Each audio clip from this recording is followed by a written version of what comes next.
President Donald Trump is claiming victory after Colombia relented in a standoff over flights carrying deported migrants. The dispute began over the weekend when Colombia's president refused to let two U.S. military planes with repatriated migrants on board land in his country. He accused the U.S. of treating Colombian migrants like criminals. Well, the Trump administration then threatened steep tariffs on Colombian imports, and Colombia's president pushed back with his own tariff threats. But by Sunday evening, the White House said Colombia had agreed to, quote, all of President Trump's terms. Colombia's foreign minister had this to say. The Colombian government reports that we have overcome the impasse with the government of the United States. The government of Colombia, under the direction of President Gustavo Petro, has the presidential plane ready to facilitate the return of the compatriots who were to arrive in the country today in the morning on deportation flights. Meanwhile, Brazil is slamming the U.S. treatment of repatriated migrants, calling it degrading. It says 88 deportees were handcuffed by their feet and hands and placed on a U.S. flight that was in poor condition. They wouldn't give us water. It was difficult to get food. It was very hot with children inside the aircraft. We asked to go to the bathroom and they wouldn't let us. We got up and said, I need to go to the bathroom. Bathroom, please. And they just pushed us. Sit down. And we felt very oppressed by that. Well, Brazil's foreign ministry says that violates an agreement with the U.S. that calls for dignified, respectful, and humane treatment of those being sent back. Our Stefano Pozzebon has more now from Bogota. President Petro was trying to send a message. The message was that they would not accept the military flights or what he calls a inhumane treatment of these migrants. In one of the things that apparently was particularly hard to digest is that many times migrants being deported back from the United States arrive here in Latin America in handcuffs as if they've committed any crime. And of course, the position of the Latin American government is that a migrant does not commit a crime just by crossing into the United States, however undocumented. Now, of course, that is the same that happened over a few days with Brazil and Mexico, who have also protested this treatment. Petro tried to draw a line, and then probably, well, we've seen on one side the Twitter diplomacy, or X diplomacy we should call it, with Petro posting his ideas and his state policies on X in real time, and Donald Trump doing the same on his own social media, Truth Social, as if the two leaders were almost messaging at each other and bickering, frankly, in front of our eyes. And on the other hand, we've seen the diplomatic back channels that have provided a fruit and provided a success. Colombia has been a staunch ally of North America, of the United States, over the last 50 years. These channels have always worked in the last few hours throughout. Today, we were in touch with sources, with experts, with analysts, with diplomats who were telling us that the phones were really busy as the professionals were trying to amend the rift that the two presidents had caused. And in the end, well, we're still seeing two different versions. On the one side, the White House saying that Colombia has caved and they have accepted all of President Trump's terms. And on the other side, the Colombian government saying that they will accept deportation flights with humane treatment. Maybe it's just a matter of using civilian aircraft rather than military aircraft, because this country has received more than 124 deportation flights over the last 12 months. So it's not like that these flights are a new thing. What really triggered this reaction was the use of military aircraft and probably the handcuffs towards these migrants. And that was our Stefano Pozzebon reporting. More immigration raids across the U.S. are expected this week, and that will likely spark more backlash from across Latin American countries. Later this hour, Guatemala's foreign minister will talk to the press, and Mexico's president will hold her daily briefing next hour. We will, of course, bring you any developments. Now, these raids are all about President Trump keeping his pledge to round up a large number of undocumented immigrants. Federal agents conducted immigration raids in several U.S. cities over the weekend, including Chicago, Atlanta, and Los Angeles. They say they arrested almost 1,000 people suspected of being in the U.S. illegally. Now, there is at least some PR consideration behind these raids. Sources tell CNN that Immigration agents have been told to dress for the cameras during the raids, and that the Trump administration has been releasing photos of agents in action.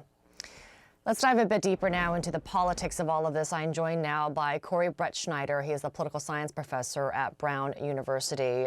Corey, thank you for your time. Let's start with, this escalation with the country of Colombia, and then, of course, the concession by the president there. Colombia's President Gustavo Petro, he blocked the U.S. military flights with, undocumented immigrants from landing. And then you had Trump making these threats of tariffs and sanctions, and then the Colombian president backing down and conceding. Can you talk, first of all, the optics of this and just obviously how this portrays President Trump, as the man in charge? This is a big win for him.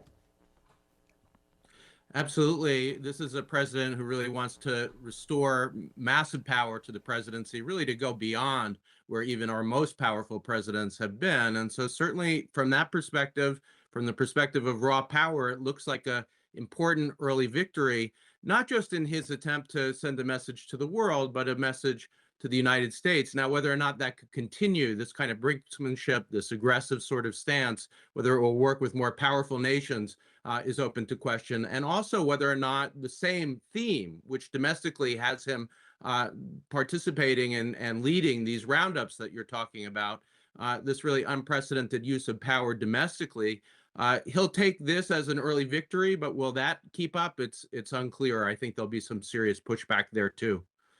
Think, leaders around the world are viewing this, how they're preparing to deal with Trump, and I'm including not just U.S. adversaries like a China or a Russia, but also, U.S. allies. Do you think the preparations are for retaliation or, to perhaps try to appease President Trump?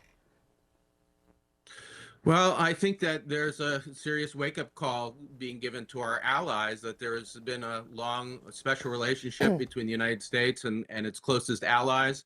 Alliances like NATO, I think, to some degree have been taken for granted, and that's no longer the case. This is a president who is willing to, and you saw this with Colombia, to create either tension or even more extreme tensions with historically close allies. He really doesn't care about the norms. In fact, because he wants to be a norm-breaking president, you're going to see him dig into relationships that have often been taken for granted. So take NATO. I mean, there's a possibility that this president might not only create tensions with NATO, but might pull out. What might you be watching for then as Secretary of State Marco Rubio makes this trip, to Panama, to Guatemala, El Salvador, Costa Rica, and the Dominican Republic, obviously to push to halt the flows of immigration into the U.S. What might these conversations sound like? Carrots and sticks or more sticks? Well, I think what you saw, although Trump is going to frame this as a victory, I think the president of Colombia will frame it as a victory too, that he stood up to the president of the United States, that he doesn't work for the president, that these are independent sovereign nations. And in particular, where it comes to Panama, where the president has had some of his most aggressive rhetoric, talking about retaking the Panama Canal, for instance, I think you'll see more of that really this is a message that even though in the end there was a backing down, that it's really important to at least in terms of rhetoric to speak back. Before we go, I do want to show you a poll that was recently taken by the Associated Press, and it showed that most Americans, this is in early January, that show that, most Americans did favor increasing security at the U.S. border and deporting undocumented immigrants with a violent criminal conviction, 83% in favor of that. My question is, as these raids continue, as, Americans see more and more images and hear stories of, perhaps more families being separated, these sensitive areas like churches and schools and hospitals, seeing ICE agents or what have you coming in and detaining, undocumented immigrants or alleged undocumented immigrants, do you feel that this could turn into a potential political liability and could hurt President Trump and his immigration crackdown?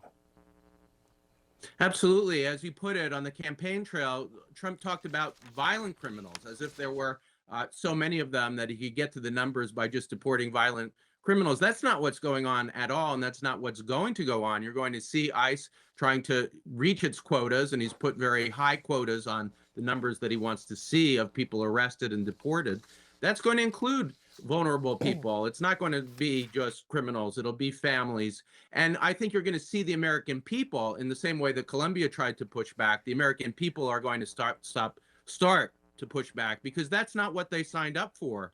And we haven't seen a massive movement against this mass deportation, but I think it will be coming in the near future. All right, well, we'll watch for it with you. Corey Brettschneider, political science professor, thank you very much for the conversation.